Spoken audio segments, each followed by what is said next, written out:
Hello, fellow adventurers, and welcome back to another episode of Word Safari. This is going to be a two-part episode because I realize that there is a lot to talk about when it comes to our topic today, and that topic is ruler names. So, what we're going to do in this episode and the next episode that I post will be taking a look at different names for different kinds of rulers, looking at their etymologies, and looking at some of the cultural and sociological and etymological history that is kind of hidden within some of these names. It's going to be an interesting safari, so come along. Let's begin. Let's first of all start with the word ruler. Okay, since we're talking about ruler names, let's talk about where this word ruler in English comes from. This word rule comes into English from Old French. Now, English borrowed a lot of words from Old French, and the reason that our language borrowed so many words from Old French is not only because English and French were next to each other across the English Channel, okay, but as you may know, England was invaded by French-speaking people from Normandy on the north coast of France and taken over in the year 1066. So after the year 1066, English was really very heavily influenced by French. One thing that most people don't know is that French was basically the official language of England for 400 years following the invasion in 1066. So during that time period, English took a lot of words from Old French. Old French was the language that was, of course, spoken in France, especially northern France, during that time period. All right. If you know modern French, you're going to notice that Old French looks a little bit different than modern French. Sometimes it has some extra letters that are no longer there in modern French. And also, importantly, it's pronounced differently. It's pronounced more like what you would expect by looking at the letters. There are far fewer silent letters and that kind of thing in Old French, okay? So starting with this word right here, the word rule, and also we get ruler from this, okay, so it's the same root word ultimately. It comes from this Old French word, which would have been pronounced something like reula or something like that. Now, that's, again, not how you would pronounce that word today if you saw it in French, but that's probably how it would have been pronounced in Old French. So you can see how reula will become rule in English. It was just a little more of a simplification, okay? But Old French is a language that also has a history, and it was one of the, and still is French today, one of the Romance languages, which means that it descended from Latin, and it descended organically, so it didn't borrow a bunch of words from Latin. It was Latin, and it just evolved into a later stage of the language, basically, okay? So Old French gets most of its vocabulary from Latin, ultimately, and in the process of evolving from Latin, there were some changes that happened, and so we're going to really briefly go over some of these because we're going to see them over and over again today as we look at a bunch of ruler words and on into the next safari as well, okay? So here's some changes you're going to see, and some of them you see in this one word, all right? So vowels often changed. For instance, when there was a final ah sound in Latin, that would usually become an a sound and then ultimately an sound. And then if you know modern French, you know that that sound is totally gone. You don't pronounce final e's at all. They're silent, right? Usually at least. So there were some changes of vowels. There was some weakening of vowels. The same thing happened with consonants, where oftentimes they would weaken or disappear, and this especially happened between vowels. Okay, so this Old French word reula comes from a Latin word regula. And as you can see, they're very similar words. They're not that different, but one major difference is that G that's in the middle of the word there in Latin disappeared between Latin and Old French. It went from regula to reula. So not a huge difference, but the consonant G between the two vowels weakened and then ultimately dropped out. Okay, and again, we're going to see that multiple times over the course of these next two adventures that we take. All right. Sometimes what happened is whole syllables dropped out. Now, that didn't happen yet in the evolution from regula to reula, but it did ultimately when you go all the way to rule. Regula has 3 syllables. Rule really only has 1 syllable, okay? So you can see how the word kind of compacted, got shorter, consonants fell out, vowels fell out, and that's going to be something that's pretty common through the process of language evolution, as we are going to see. All right, so be looking for some of those things. So we have this word rule, and it comes from this Old French regula, which comes from a Latin word regula. What did this Latin word regula mean? Well, it meant something like the standard by which you decide whether something is right or wrong, or just, decide whether something is anything, okay? So we get our word ruler, like the picture you can see there on your screen, that kind of ruler. We get our word ruler from this root because it's a ruler is the standard by which you measure something, right? So that kind of makes sense. But we also get our word ruler as in like somebody who is ruling from this because the idea is that a ruler is somebody who is setting the standard. Okay, he or she's going to measure whether you were right or wrong and then punish or reward accordingly. So that's why our word ruler is exactly the same word as this kind of ruler that you see on your screen, because ultimately they do come from this same Latin word regula. Now, we reached back into Latin and got some words directly from this word regula, such as regulate and regulations. Okay, so that's why a rule and a regulation are basically the same thing in English, right? They might have small differences in semantics, but they're basically the same thing, all right? Because they come from the same root. A rule is a regulation is a rule, and regulation just comes straight from that Latin word without the intervening evolution through Old French that sort of crunched the word together, dropped the G out, and made it shorter, okay? Interestingly, the Latin word for king, which we talked about in the dinosaur excursion last week, because we were talking about T-Rex, of course. The Latin word for king is rex, and reg is actually hiding within that word because that word in Latin is just regs. Okay, so this Latin root is all over the place. All right, not just in Latin, but in other Indo-European languages. And honestly, there's so much we could talk about just when it comes to words that come from this reg root in Latin, which, by the way, the original etymological meaning of this word, or this root rather, would have been to straighten out. Okay, so a regulation is something that straightens you out or shows you how to be straight in the sense of like, upright in society or whatever. Okay, so there's all sorts of things that come from this root, and honestly, this might have to be another excursion that we take in the future because I could probably go on for 15 or 20 minutes just about this stuff. But we're going to tear ourselves away from this for now because we are going to look at some specific ruler words. All right, so let's start with the guy at the top. Okay, in English, that's the king, right? Where does this word king come from? This actually comes from an Old English word, not a French word, not a Latin word. So this is not one of the French and Latin borrowings that we're going to be looking at. This is one of our native words in English that comes from the depths of our Germanic past. Now, in Old English, this word was spelled this way on your screen and pronounced something like Kuning. All right. This is also an example where a longer word became shorter over time. Kuning just became king. It kind of got run together. Okay. But it's still recognizably the same word. What does this word mean in Old English? And what did it mean in our Germanic past? Well, it came from a word Kuningaz, which was probably the Proto-Germanic word and Proto-Germanic pronunciation for the word king. Proto-Germanic basically just means that language from which all of the Germanic languages evolved. So English, German, Dutch, the Scandinavian languages, okay, all of those languages that we consider Germanic languages all evolved from this language, Proto-Germanic, and in Proto-Germanic there was a word, Kuningaz, that meant king, okay? What do we think that word meant in Proto-Germanic? We think that it's etymologically related to the word kin that we still have in English today. Kin is your family, okay? It's the people you're related to, it's your clan, or whatever. So we think that Kuningaz originally meant something like the man belonging to the clan. He is the clan's representative. He is the clan's leader.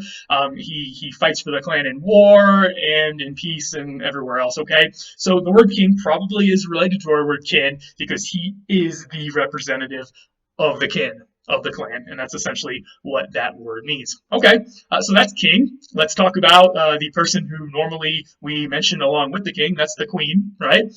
Queen is another word that we did not get from French or Latin, so it's another native English word. So it comes from this Old English word queen. This probably would have been pronounced something like queen, all right? And the interesting thing about this word in Old English is that originally, and even sometimes in Old English still, but originally for certain, this word didn't really mean queen. It actually meant woman, all right? And you can see how that word might have evolved semantically. It was originally just the woman of the king, okay? That's what queen meant originally. And then it kind of became a more specialized term for only the woman of the king and not just any woman, okay? And that's where we get the word queen from. But interestingly, it is connected to other words that mean woman in other Indo-European languages. And one that you would be the most familiar with, at least as far as its derivatives, is the Greek word, the ancient Greek word for woman, which was gune. Okay, you can see that quain and gune sound pretty similar. Okay, they have most of the same sounds, and that's because they ultimately come from the same root word in Proto-Indo-European. Now we get some words from this word that means woman in Greek. Okay, so we get, for instance, misogyny. All right, that ginny part means woman, and the miso part means hate. So misogyny means the hatred of women, literally. Of course, as you can probably guess, we also get gynecology from this. Gynecology just means the study of women. That's all that really means. All right. So you probably didn't realize that words like misogyny and gynecology were actually etymologically related to our word queen. So that's pretty cool. That's one of the cool things that you can find out when you dive into etymologies like this. All right. So if the king and the queen have a son or a daughter, what do we call them? Prince or princess. So let's go there next. Okay. So here's the word for prince. Now, interestingly, the word for prince is not a native English word, unlike his parents, king and queen. All right. So a prince is the son of the king in English today. That's usually how we would define this word, or at least a son of the royal blood. But this comes from a Latin word princeps. Now, in Latin, C's are always hard, like a K sound, so this would have been pronounced princeps and not princeps, even though it looks like princeps, okay? So, in Latin, the princeps was really just a sort of generic term for a leader. This did not mean the son of a king. It wasn't necessarily anybody of royal blood. It was just kind of a leader or a chief or somebody like that. And we can break it up into two parts in Latin. So let's look at these two parts in Latin. The first one is the first syllable, preen, which actually comes from prim, slightly different there. And that root just meant first. In Latin, we get our word primary from this as well, so that can help you remember what that means because we stole primary straight out of Latin. All right, so that's pretty simple. We have something about first in there. What about the second half of the word? The second half of the word is keps, and that comes from a Latin word capio that means to take. All right, so the princeps is literally the first taker. He's the one who gets the first dibs on things. Again, a pretty generic word. It didn't necessarily mean something specific originally, but as you can imagine, it came to mean someone who was at the top of some particular society or group of people or something like that. We get our word capture from that same Latin root that means to take. So that can also help you kind of remember that. Okay. So interestingly, one fact about the princeps in Latin is that this was actually the title that the first emperor of the Roman Empire, Augustus Caesar, took. He didn't want to be called a king because the Romans had had some bad experiences with kings in their earlier history. And so he decided to just take this sort of bland, generic title that meant first citizen. And that's the title that Augustus Caesar took on himself and accepted for himself. He was the princeps of the Roman, republic. He claimed it was still a republic, but today we call it the Roman Empire. Okay, so let's go on and talk about some other terms. We're going to kind of just follow the path where it leads here. So we were just talking about prince and now it has this primus root in it. So let's go to another kind of leader that has this primus root in it, and that's prime minister. All right, we're going to find some other interesting things out about this word. Obviously, the prime part of prime minister comes from the same Latin word primus, which just means first or primary or something like that. So no surprises there, but we're going to find some more interesting things when we look at the second word, which is minister, which actually just comes straight from a Latin word, which would have been pronounced minister. All right. And this word meant servant or assistant or something like that, okay? Just like when you minister to somebody, you're serving them, you're helping them in some way. We get the verb administer from that, which comes from this root that means to serve or to assist or something like that. Now, the etymology of this word in Latin is particularly interesting because it actually comes from two roots, minus and ter. Now, you probably all know what minus already means because we totally just stole this word from Latin. Minus, right? It means less. So, and the second part of that word in Latin, the ter part, just means the guy who is whatever the first part is. So a minister, it evolved from minuster to minister, but not a big difference, obviously. A minister, which comes from minuster, was originally just somebody who was lesser than somebody else. All right. So that's why the word minister means servant or assistant or somebody who's not a leader, somebody who is sort of down in the ranks who helps other people. Right. Now, you might be wondering, okay, so if this word minister comes from a word in Latin that means servant and definitely not leader, why is the prime minister of so many countries basically the leader of these countries? How did that evolution work? Because that seems a little bit weird. Well, it goes back to British history. All right, as you know from British history, if you know anything about British politics, Britain has been a constitutional monarchy for a long time, which means there's a king, or as we have right now, a queen, right?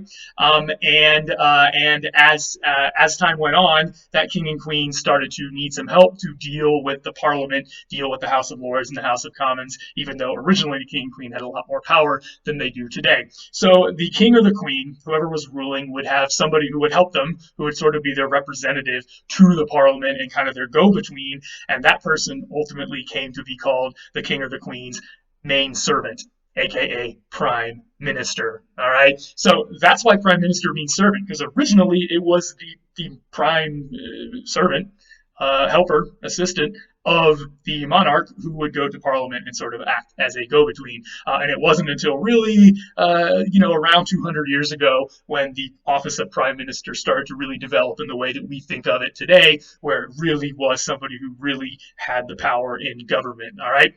Okay, so we've looked at this word minister, which means the lesser guy, even though that came to ultimately be a title. These are some of the weird twists and turns that etymology can take when you look through it.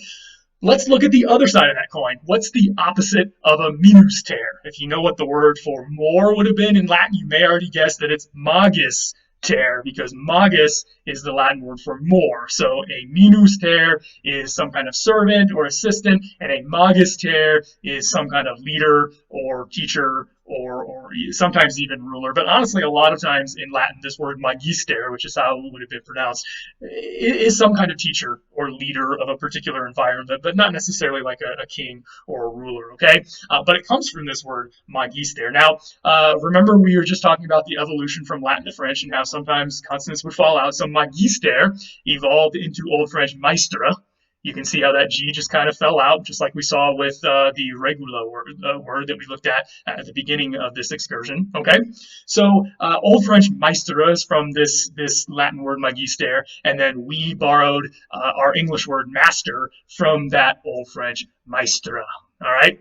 So we have our word master. It comes from this word in Latin magister, which really means the guy who's in charge. And again, it's a pretty general term. It's not necessarily a specific word for a ruler. Now, interestingly, we have gotten a lot of other words in English straight from this root in Latin. Just like we saw with regulation versus rule, we have master, but then we have other words that come straight from Latin that still have the G. All right, so we have words like magistrate. And magistrate in the American system especially is often some kind of judge or, leader of the courtroom or something like that. So magistrate comes directly from Latin, even though it's totally cognate with master. It doesn't mean the same thing anymore, even though they're basically the same word and come from the same source. We have a lot of other words that come from this root as well. So for instance, we have maestro. Maestro comes from Italian. Italian also lost the G, but mostly kept the shape of the word otherwise.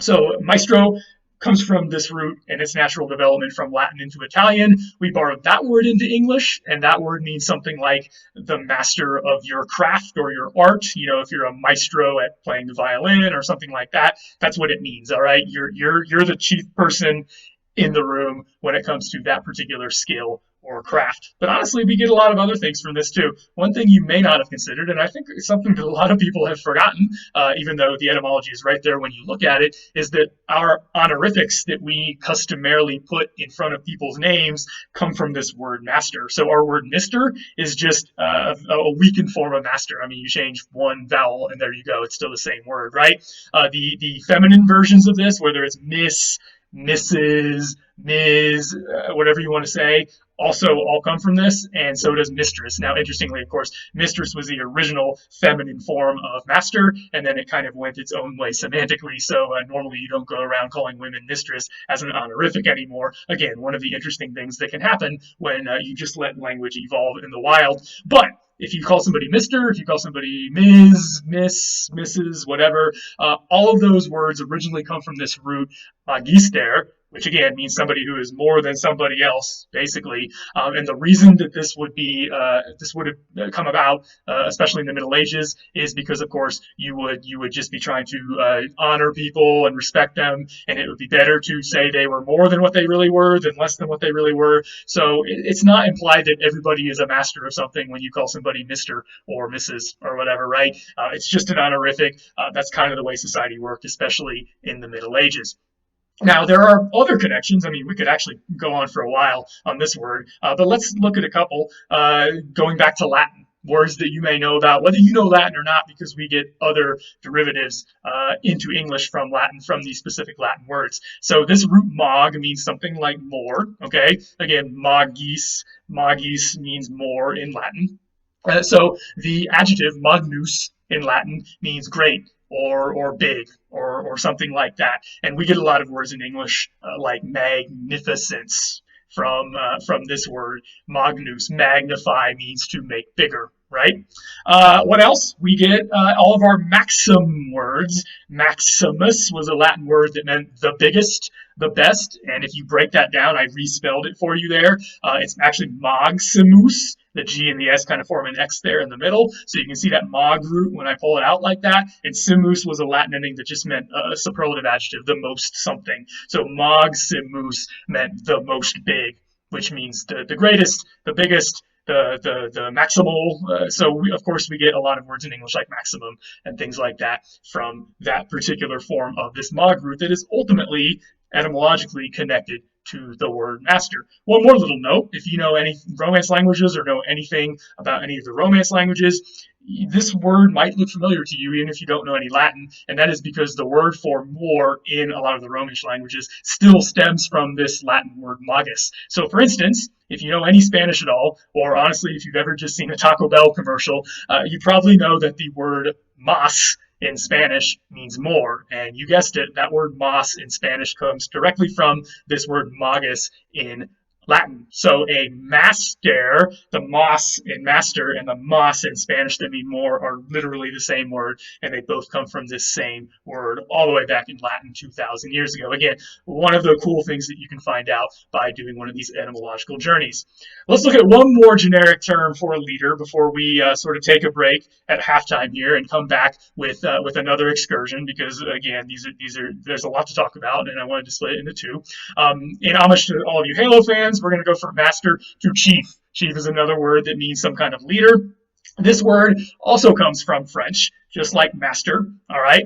And interestingly, one really cool thing about this word is that we in English actually borrowed it twice from French, not once. We thought it was so cool, we borrowed it twice, but we borrowed it at different times when it was pronounced in different ways. So first of all, we borrowed it from Old French when it was pronounced chief or something like that. And we borrowed our word chief from this Old French word that meant leader, and it still means leader, so that makes sense. And then as Old French evolved into modern French, the sound of this word evolved from chief to chef. And then we borrowed it again as chef, because the chef is the leader of the kitchen. So it still means kind of the same thing, but we borrowed it in a slightly different way. This is another example of what we call doublets, where it's two words that look very similar, that mean something very similar, that come from the same source, but are not the same word. We borrow them twice to mean different things. Now, you might be wondering, where did this word come from in Old French and Modern French? It came from Latin, like most words in French did. And as usual, French changed some of the consonants and some of the vowels. So it actually comes from a Latin word caput. And that word caput in Latin meant head. It was just the regular word for your head. It's a body part word. Of course, you can use the word head even in English today metonymically to refer to the chief, like the head of some particular organization, right? It means the chief of that particular organization. So you can understand how the word for head would come to be a word that means chief in French. You can see that the C became a ch, which is really common from Latin to French in certain circumstances, and the P became an F, and that last syllable totally dropped off, which is how you get chief from caput. But we do get a lot of other words directly from this Latin word that meant head. So, for instance, capital with an A is the head city of a particular region. Capitol with an O is the head building of a particular region in the capital city. And then if you get decapitated, which I hope none of you do, that means cut your head off. You can see the capit, the cap part there in decapitate. So we actually get quite a few things there, and those are all connected to our word chief because it originally just meant head. And chef, again, just really means head as well, the head of the kitchen. Okay, we're going to pause there. Let me know what other ruler etymologies interest you. I'm going to be working on the second half of this and figuring out what other words to include. I already know some of them because there's still a lot of great material to talk about here. But if you have any suggestions, if you have anything you'd like to see me talk about in the second half, let me know, comment below, and I will talk to you then.